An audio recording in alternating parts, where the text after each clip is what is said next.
So what's the true price of wisdom? We're about to dive into this incredible, timeless story about a king who, on the surface, had absolutely everything you can imagine. Unbelievable wealth, total power, you name it.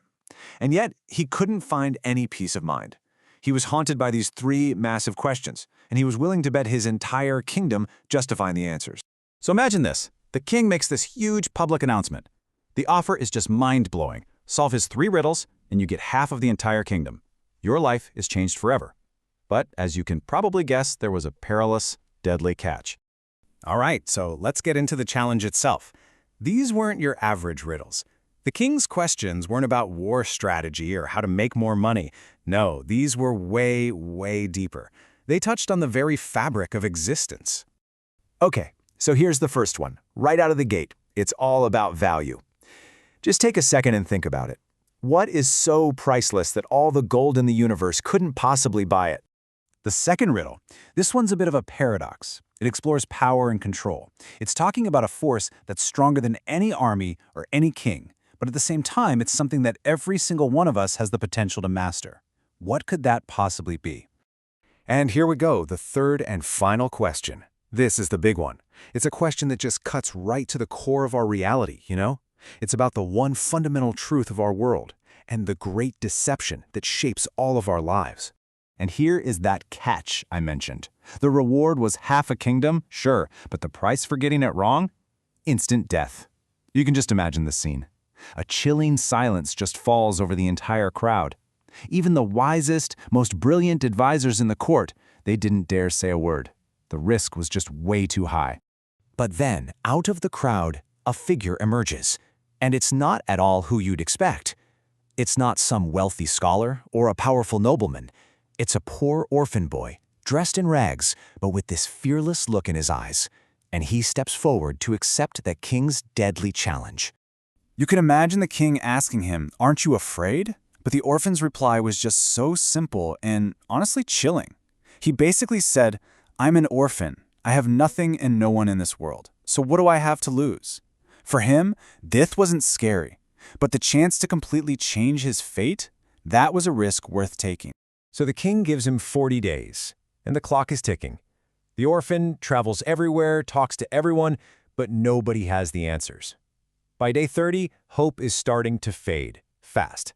He's lost, he's desperate, and he just wanders off into this vast, empty desert with his deadline right around the corner. And just as he's about to completely give up, he sees it. A tiny, rundown hut in the middle of nowhere. Inside, he finds this mysterious old dervish, a holy man, who almost seems like he was waiting for him. This one encounter was about to change absolutely everything. The dervish gets right to it. He gives him the answer to the first riddle. The most precious thing that money can't buy is time. And it makes perfect sense, right? He explains that you can always earn back money you've lost, but you can never, ever get back a single moment that's already passed. Once it's gone forever. Next up, the second riddle. The thing that's more powerful than any man, but that he can still control, is his nafs. Now, in Islamic philosophy, the nafs is basically our lower self, our ego, our primal instincts, our desires. It's this inner force that can bring down empires. But the dervish explains, the person who conquers their own nafs, they become a true conqueror. So he's got 2 answers down. Awesome. But the dervish holds up a hand. The first 2 were freebies. But the third and final answer, that one has a price. And it's not gold or silver. It's something much, much heavier. And this brings us right to the climax of the story. It's the final day, and the orphan is back at the hut, ready to pay whatever it takes. He thinks he's on the verge of winning a kingdom, but what he's actually about to face is the greatest test of his entire life. So the dervish reveals the price. He takes a bowl of milk, lets his dog drink from it, and then hands the half-empty, slobbery bowl to the orphan. The price for the final, ultimate answer is to drink what's left. The orphan is just horrified. This feels like the ultimate humiliation. In his mind, he's trapped between 2 terrible choices: a quick, clean death from the king's executioner, or the agonizing death of his own pride by doing this disgusting act. He's trembling, tears are streaming down his face, and he makes his choice. He closes his eyes, and he drinks the milk. And in that one moment, something inside of him just breaks. His pride, his ego, everything he thought defined him as a person, it just shatters. It turns to dust. And that's when you realize the dervish's true lesson. He wasn't trying to humiliate the boy. He was trying to free him. With the orphan's ego completely destroyed, the dervish gives him the final answer. The world's biggest truth is death. It's the one thing none of us can escape. And the biggest lie? Life itself. This temporary, fleeting experience that we all mistake for something permanent. So, the orphan returns to the king's court, but he is a completely different person now. He's not looking for fame or fortune anymore. He's found something so much more valuable than that. He gives the king the answers, and of course, the king declares him the winner. But when he's offered half the kingdom, the orphan refuses. He looks at the king and asks, "When death is the only real truth, why would I carry the burden of a kingdom for this false life?" He just asks that the wealth be given to the poor and the needy.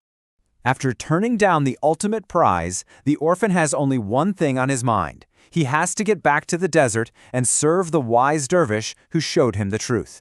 He walks away from it all, the riches, the power, without even a second glance. But when he finally makes it back to the spot, there's nothing there.